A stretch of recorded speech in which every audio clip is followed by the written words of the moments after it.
ಕಾಡಿನಲ್ಲಿ ಕಾಣಸಿಗುವ ಬಲು ಅಪರೂಪದ ಕಡವೆಯೊಂದು ನಾಡಿಗೆ ಬಂದು ಸಿಲುಕಿ ಹಾಕಿಕೊಂಡ ಘಟನೆ ಬ್ರಹ್ಮಾವರ ತಾಲೂಕಿನ ಬಾರ್ಕೂರು ಕಚೂರು ಗುಂಡಿಕೆರೆಯಲ್ಲಿ ನಡೆದಿದೆ. ಆಕಸ್ಮಿಕವಾಗಿ ಆಹಾರ ಅರಸುತ್ತಾ ಬಂದ ಕಡವೆಯೊಂದು ಗುಂಡಿಕೆರೆಗೆ ಬಿದ್ದು ಮೇಲೇರಿ ಬರಲಾರದೆ ಜೀವನ್ಮರಣ ಸ್ಥಿತಿಯಲ್ಲಿತ್ತು. ನಾಯಿಗಳು ಕೂಗಾಡುತ್ತಿರುವುದು ಗಮನಿಸಿದ ಸ್ಥಳೀಯರು ಕೆರೆ ಪರಿಶೀಲಿಸಿದಾಗ ಕಡವೆ ನೀರಿನಲ್ಲಿ ಬಿದ್ದಿರುವುದು ಕಾಣಿಸಿದೆ.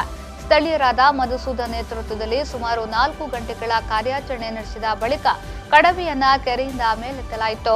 ಆದರೆ ತುಂಬಾ ಹೊತ್ತಿನಿಂದ ನೀರಿನಲ್ಲಿ ಮುಳುಗೇಳುತ್ತಾ ನೀರು ಕುಡಿದಿದ್ದ ಕಡವೆಯನ್ನ ಪಶುವೈದ್ಯ ಮಹೇಶ್ ಶೆಟ್ಟಿ ತಪಾಸಣೆ ಮಾಡುವಾಗ ಮೃತಪಟ್ಟಿತು. ಬಳಿಕ ಅರಣ್ಯ ಇಲಾಖೆಯ ಜೀವನ್ದಾಸ್ ಶೆಟ್ಟಿ ಸುರೇಶ್ ಸಮ್ಮುಖದಲ್ಲಿ ಕಡವೆಯ ಪೋಸ್ಟ್ಮಾರ್ಟಂ ಮಾಡಿ ಹೂಳಲಾಯಿತು. ಈ ಘಟನೆಯ ಸಂಬಂಧ ಉಪಸ್ಥಿತರಿದ್ದ ಸ್ಥಳೀಯ ಪರಿಸರ ಪ್ರೇಮಿಗಳು ಇತ್ತೀಚೆಗೆ ಸಾಕಷ್ಟು ಸಂಖ್ಯೆಯಲ್ಲಿ ಕಾಡು ಪ್ರಾಣಿಗಳು ನಾಡಿಗೆ ಬಂದು ಪ್ರಾಣಾಪಾಯಕ್ಕೆ ಒಳಗಾಗುತ್ತವೆ.